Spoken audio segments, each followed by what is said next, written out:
বাঁচার সুযোগ করে দিও। আমার মতো এমনি করে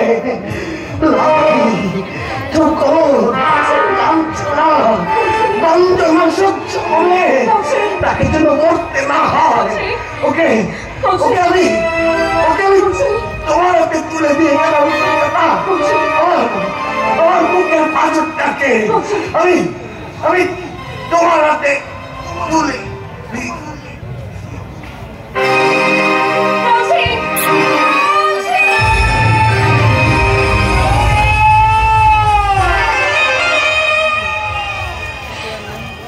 ওকে তুমি আর দেখো না দিদি বলি, মাস্টার মশাই তোমার ডাকে আর কোনদিন সাড়া দেবে না।